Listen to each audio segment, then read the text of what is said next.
የፈጣሪ ያለ እነዚህ ሁለት ልጆች መሀል ግን ምን አይነት ዳቢሎስ ነው የገባው? የመድኃኒዓለም ትልቁ ግብዳው ትልቅዬው ዳቢሎስ ነው የገባው። እግዚአብሔርን ወይኔ ሀሰን አነጋገር፣ ወይኔ ስታበሽቅ፣ ወይኔ ማቀሳሰር፣ ወይኔ የረበስማ ዝም ብትል ምን አለበት? ዝም እንዴ!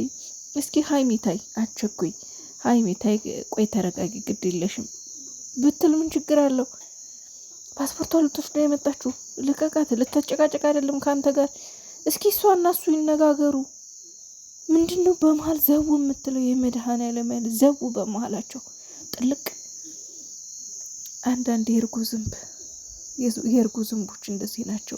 በሰው ህይወት ውስጥ ገብቶ እንደዚህ ይሆነ አለ አይደል? የእርጎ ዝንብ የሚባለው ምንድን ነው? እርጎን ዝንብን እንዴት እርጎ ጋር ትደርሳለች አይነት ነገር ነው። ምክንያቱም እርጎ በጣም ትልቅ ነገር ነው። ዝንብ ደግሞ ዝንብ ናት። ወይኔ ወይኔ ወይኔ ወይኔ ወይኔ አነጋገር። እንደው ምን ይሻልሃል ሀሰን? ምን ተሻለህ? እንደው ዘኩስ በሰው ህይወት ጥልቅ ዘው። በቃ ተሳካልህ ነው ተሳካላችሁ አንተና ፍፄ። ለመሆኑ አንተና ፍፄ ምንድን ነው የተነጋገራችሁት? አረ እግዚአብሔርን እኔ በጣም ግራ እየገባኝ ነው በጣም። ሰላም ወገን እንዴት ናችሁ? ደህና ናችሁ ወይ? ያለው እግዚአብሔር። ለነገሩ ምን ሰላም አለ? አረ እንደው የነገር መጀመሪያ ሰላም ስለሆነ ብቻ ሰላም ብለን እንመጣለን። ምን ሰላም አገኘን? እኔ የሚገርመኝ ነገር ማለት ነው የእውነት ሀይሚና ብሩኬ፣ ሀይሚዬ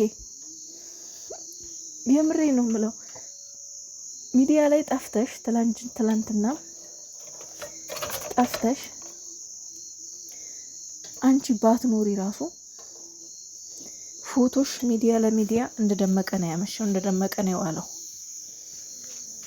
በጣም ከልክ ያለፈ የሰው መውደድ የሰው ፍቅር ያደለሽ ሴት ነሽ ከምንም በላይ ማለት ነው። ግን ይሄን ሰሞን ግን እግዚአብሔርን እንደው ቅንጭላትሽ ላይ ማን ነው የተጫወተበት? እግዚአብሔርን ሀሰን ግን የእውነት ሀይሚዬ በሰው እየተመራሽ ነው በሰው ምክር ወይስ? እኔ እኮ ያየሹ ነገር የሰማሹ ነገር አለ እኛ ማናውቀው። እኔ እኮ ግራ ገባኝ አንዳንዴ። የሰማሹ ነገር አለ ያየሹ ነገር አለ እኛ ያልሰማነው ያላወቅንልሽ ችግር። በነገራችን ላይ አንድ ሴት ልጅ የምትወደውን ሰው ያለማጣት በጣም ብዙ ዋጋ ትከፍላለች። በጣም ብዙ ነገር ትሆናለች። በጣም ብዙ መስዋዕትነት ትከፍላለች። ግን አንዴ ከቆረጠች በጣም ከባድ ነው። በጣም ይሄ ሁላ የሴቶች እንትን ነው። እውነቴን ነው። የብዙዎቹ ሴቶች ከባድ ጎናችን ነው። እውነቴን ነው የምላችሁ። በጣም ብዙ ዋጋ እንከፍላለን። በጣም እንታገሳለን የምንወደውን አለማጣት። ግን አንዴ ከተነሳን ደግሞ ከባድ ነው። እውነት ከባድ ነው። በጣም በጣም በጣም በጣም ብዙ ነገሮችን አልፈን ከተነሳን በጣም ከባድ ነው። እና ዛሬ ሀይሚዬ በቃ እኔ ሲሪየስ ቀምቅማን የመጣችሁ በቃ። እና ያው የጠፍታ ነበረ ትላንትናም ዛሬም ሚዲያ ላይ የለችም ነበረ። ፎቶዋ ግን ያው እየተንሸራሸረ ነበር። ማንም እየሰራበት ነበር፣ ትላልቆቹ ዩቲዩበሮች ሁሉ ማለት ነው። እና ያው ትላንት የጠፋሁት እንግዲህ ጊዜ ልስጣችሁ ብዬ ነው፣ ለእናንተ ትንሽ አውሩ ብዬ ነው።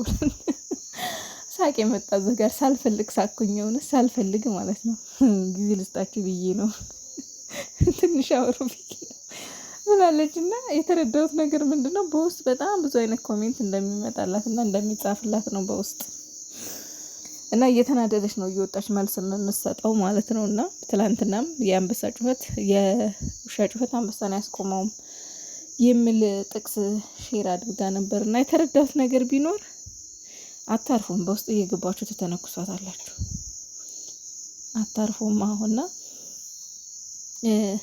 እንግዲህ ዛሬ ገብታ የረሳኋቸው እቃዎች አሉ፣ የቀረኝ እቃ አለ፣ እሱን ልወስድ ነው የመጣሁት ብላ እንግዲህ የፈረደበት ያው ሀሰን አቀሳሳሪ ሾካካ ሹልኪት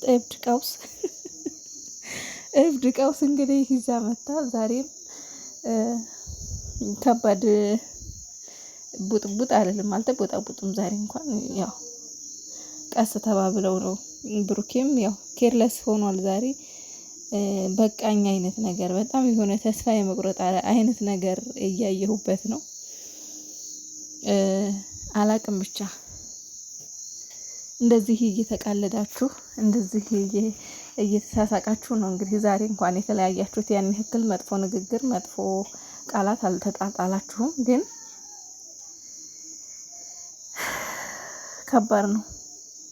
ሀይሚዬ ተረጋጊ ማለት ሀሰንን ሰው በቃ በጣም አዳምጠሻል፣ ሰው ሰምተሻል። አሁን ላይ ሰው እያዳመጥሽ ነው ሀይሚ ይመስለኛል።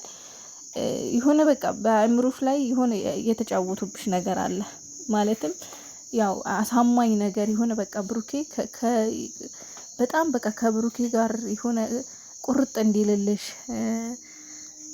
የሆነ ነገር በቃ እንትን ብለውሻል። እና ሀሰንም ላይሆን ይችላል እሱ ያው ከፊት እየመጣ ቱል የሚለውን ነገር ነው የምናየው። ግን በመጀመሪያው ከስሩ ከመሰረቱ የሰማሽው ነገር ሊኖር ይችላል።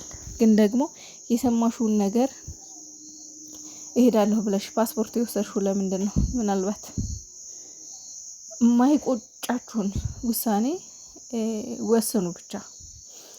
ምናልባት የሰው ወሬ ሰምተሽ የሰማሽውን ነገር በውስጥሽ ይዘሽ የሚጸጽትሽን ውሳኔ እንዳትወስኝ። እውነቴን ነው። ምክንያቱም አንዳንዴ ነገራቶች ባልፈለግነው አቅጣጫ ነው የሚሄዱት። በፈለግነው ሳይሆን ባልፈለግነው እና ባላሰብነው አቅጣጫ ይሄዳሉና በደንብ አስቢ። ቁጭ ብለሽ ለራስሽ ጊዜ ሰጥተሽ ከሰዎች ተነጥለሽ አጫፋሪ አያስፈልግሽም። ምክንያቱም ሀሰን ምናልባት ለዛሬ ለነገ ለተነገ ወዲያ ሊያጫፍርሽ ይችላል። ግን በጭራሽ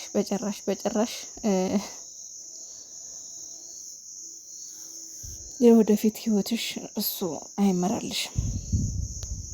በጭራሽ ለወደፊት ህይወትሽ ሀሰን አያገባውም፣ አይመለከተውም። ስለዚህ ቆም ብለሽ አስቢ የኔ ቆንጆ። መቼም እኛን ለማስጨነቅ ወይ እኛን ለማስለቀስ ወይ እኛን ለማተራመስ ከሆነ ይሄን ስራ የምትሰሩት እንግዲህ መድኃኒዓለም ያውቃል። አላቅም እኔ እንደራሴ አሁን በጣም እየጨነቀኝ ነው። እግዚአብሔርን ማለት ያው ስራ ነው ለማለትም እየተቸገርኩ ነው። በእርግጥ ሰው እንዲህ ያለው ወሬ ይወዳል። እንደዚህ አይነት ንትርክና ንጭንጭ ይወዳል ሰው። ጥሩ በሚሰሩበት ሰዓት ማንም እይታ እንደዚህ በደንብ አይታይም። ግን እንደዚህ አይነት እኝኝ ሲኖር ደግሞ እይታ ይኖራል። ሰውም የሚወደው እንዲህ አይነት ነው። ግን ደግሞ ኦሬዲ አሁን እናንተ ከግማሽ ሚሊዮን ልደርሱ ነው፣ የሁለታችሁም አንድ ላይ ማለት ነው። ከግማሽ ሚሊዮን በላይ ይሆናል። ግን ያው የብሩኬ ኦዲየንስ የሃይሚ ኦዲየንስ ደግሞ የብሩኬ እስከሆነ ድረስ ከ300 በላይ ተከታይ ያላችሁ። ኦሬዲ ብሩኬ ወደ 400 እየገባ ነው፣ አንቺ ወደ 350 እየገባሽ ነው። ይሄ ሁሉ ሰው ግን እስካሁን ድረስ የተከተላችሁ ያው በፍቅር ነው፣ በፍቅራችሁ ነው። ስለዚህ ሀይሚዬ ተረጋጊ። ቡቡዬ ደግሞ አንድ ነገር ጨረፍ አድርጓል። ምንድነው ያላንቺ ኑሬ ላሳየሽ ወይ አይነት ነገር እያለ ነው። እና እንደዛ አይነት ነገር አደራ እንዳታመጣብን አደራህን ቡቡ የእውነት